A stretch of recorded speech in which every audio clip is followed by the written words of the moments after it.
സുജിത്ത്, പ്രധാനമന്ത്രിയുടെ സന്ദർശനം ഈ ആശുപത്രി സന്ദർശനം പൂർത്തി കഴിഞ്ഞു. അതിനുശേഷം അദ്ദേഹം അവിടെ നിന്ന് ഇറങ്ങി. ഇനി ഉന്നതതല യോഗങ്ങളാണ്. പക്ഷേ ഇപ്പോൾ ശരത്ലാൽ പറഞ്ഞതനുസരിച്ചാണെങ്കിൽ നമുക്കൊരു 11 മണിയോടുകൂടിയൊക്കെ തന്നെ ഒരു മീഡിയ ബ്രീഫിംഗ് നടക്കുമെന്നാണ് മനസ്സിലാക്കാൻ കഴിയുന്നത്. അപ്പോൾ അങ്ങനെയാണെങ്കിൽ ഈ ഇപ്പോൾ പ്രചരിക്കുന്ന ഊഹാപോഹങ്ങളൊക്കെ സ്ഥിരീകരിക്കപ്പെടും 11 മണിയോടെ. 11 മണിയോടെയും മരണസംഖ്യ കൃത്യമായി തിട്ടപ്പെടുത്താനാവുമോ എന്നുള്ള കാര്യത്തിൽ സംശയമുണ്ട് സേതു. കാരണം NDRFൻ്റെ അവിടെ ഇപ്പോൾ 6 സംഘങ്ങളാണ് പരിശോധന നടത്തുന്നത്. ഈ ഡോഗ് സ്ക്വാഡിനെ അടക്കം ഉപയോഗിച്ചുകൊണ്ട് മനുഷ്യാവശിഷ്ടങ്ങൾ, മനുഷ്യ ശരീരഭാഗങ്ങൾ എവിടെയെങ്കിലും ഉണ്ടോ എന്നുള്ള കാര്യം ഇപ്പോഴും പരിശോധിച്ചുകൊണ്ടിരിക്കുകയാണ്. തൊട്ട് മുമ്പ് NDRFൻ്റെ പ്രധാനപ്പെട്ട ഒരു ഓഫീസറായ, അദ്ദേഹത്തിൻ്റെ റാങ്ക് വ്യക്തമല്ല, അദ്ദേഹത്തിൻ്റെ പേര് ഹരിയോം ഗാന്ധി എന്നാണ്, അദ്ദേഹം മാധ്യമപ്രവർത്തകരോട് പ്രതികരിച്ചിട്ടുണ്ടായിരുന്നു.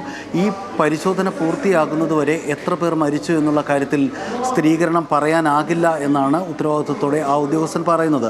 അതുകൊണ്ട് തന്നെ ഇതേവരെ കണ്ടെത്തിയ മരണസംഖ്യ എന്ന നിലയിൽ ഒരു ദുഃഖകരമായ നമ്പർ ഒരുപക്ഷെ പ്രധാനമന്ത്രിയോ അല്ലെങ്കിൽ മറ്റേതെങ്കിലും ഔദ്യോഗിക സംവിധാനമോ പുറത്തുവിട്ടേക്കാം. ഇപ്പോഴും എത്ര പേർ മരിച്ചു എന്ന് നമ്മുടെ സംവിധാനങ്ങൾ തിട്ടപ്പെടുത്തിക്കൊണ്ടിരിക്കുകയാണ് എന്നാണ് അതീവ സങ്കടകരമായ യാഥാർത്ഥ്യം. ഇപ്പോൾ വാർത്താ ഏജൻസികളിൽ നിന്ന് മനസ്സിലാക്കുന്നത് ആശുപത്രിക്കുള്ളിൽ അദ്ദേഹം ഈ അപകടത്തിൽ നിന്ന് രക്ഷപ്പെട്ട ഏക സർവൈവറായ ആശ്വാസ് കുമാറിനെ സന്ദർശിച്ചിട്ടുണ്ട് എന്ന് മനസ്സിലാക്കുന്നു. ഒപ്പം BJ ആശുപത്രിയിലെ പരിക്കേറ്റ് ചികിത്സയിൽ കഴിയുന്ന, ഈ വിമാനം വന്ന് ഇടിച്ചിറങ്ങിയത് ഒരു ബഹുനില കെട്ടിടത്തിലായിരുന്നല്ലോ, അതൊരു ആശുപത്രിയിലെ മെഡിക്കൽ വിദ്യാർത്ഥികളുടെ ഹോസ്റ്റലായിരുന്നു. അവിടെ ആ ആശുപത്രിയിൽ ഉണ്ടായിരുന്ന ഡോക്ടർമാർക്ക്, മെഡിക്കൽ വിദ്യാർത്ഥികൾക്ക് പരിക്ക് പറ്റിയിട്ടുണ്ട്. അവരെയും മോദി സന്ദർശിച്ചു എന്നാണ് മനസ്സിലാക്കുന്നത്. ഗുജറാത്ത് മുഖ്യമന്ത്രിയോടൊപ്പം ഇപ്പോൾ ആശുപത്രിയിൽ നിന്ന്, സിവിൽ ആശുപത്രിയിൽ നിന്ന് പ്രധാനമന്ത്രി മടങ്ങുകയാണ്.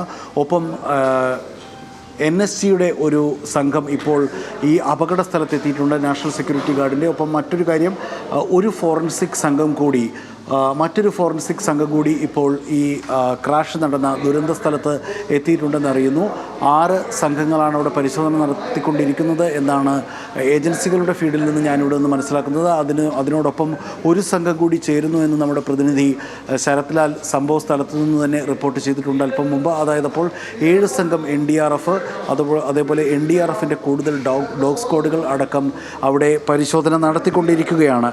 നേരത്തെ പറഞ്ഞതുപോലെ ഈ ഓഫീസർ അടക്കം പറയുന്നത് ഇപ്പോൾ പറയാനാകില്ല എന്ന് തന്നെയാണ് അദ്ദേഹം പറയുന്നത്. അതുകൊണ്ട് തന്നെ 11 മണി അനുസരിച്ചാണെങ്കിൽ സുജിത്ത്, ഇപ്പോൾ 2 ടവറുകൾ, അവിടുത്തെ 2 കെട്ടിടങ്ങൾക്കാണ് തീ പിടിച്ചത്. മാത്രമല്ല വിമാനം ലാൻഡ് ചെയ്യുന്നതിന് മുൻപ് തന്നെ അതിനൊരു ബ്ലാസ്റ്റ് ഉണ്ടായി എന്നാണ് ഇപ്പോൾ ശരത്തിൻ്റെ വാക്കുകളിൽ നിന്നും ഗ്രൗണ്ടിൽ നിന്നും മനസ്സിലാകുന്ന ഒരു കാര്യം. അപ്പോൾ അങ്ങനെയാണെങ്കിൽ അങ്ങനെ ഒരു സ്ഫോടനം നടന്നെങ്കിൽ അത് കൂടുതൽ ഏരിയകളിലേക്ക് അത് വ്യാപിച്ചിരിക്കുമെന്നും പറയുന്നു. അപ്പോൾ ദുരന്തത്തിൻ്റെ വ്യാപ്തി ഇരട്ടിക്കാനുള്ള, നമ്മൾ ഈ കണ്ടതിൽ നിന്നും കൂടുതൽ ഭീകരമാകാനുള്ളൊരു സാധ്യതയാണ് മനസ്സിലാക്കാൻ കഴിയുന്നത്.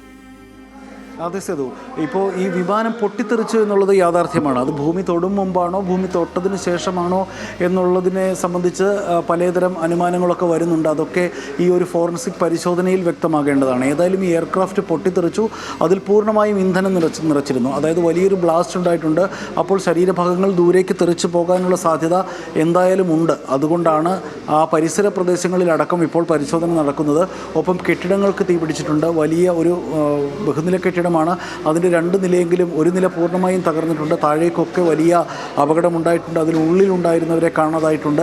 ആ പരിസര പ്രദേശങ്ങളിലെ കച്ചവടക്കാരടക്കം, രാവിലെ ഒരു മകൻ നഷ്ടപ്പെട്ട അമ്മമാരൊക്കെ ആ പ്രദേശത്ത് ഒരിക്കലും ഒരുപക്ഷെ വിമാനത്തിൽ ഒന്നും കയറാൻ സാധ്യതയില്ലാത്ത, ഈ മുകളിലൂടെ കടന്നു പോകുന്ന വിമാനങ്ങൾ ദുരന്തമായി എന്നെങ്കിലും തങ്ങളുടെ ജീവിതത്തിലേക്ക് ഇടിച്ചിറങ്ങുമെന്ന് സ്വപ്നത്തിൽ പോലും കരുതാത്ത മനുഷ്യർ പോലും ഈ അപകടത്തിൽ, ആ തെരുവിൽ ജീവിക്കുന്നവർ മരിച്ചിട്ടുണ്ട്.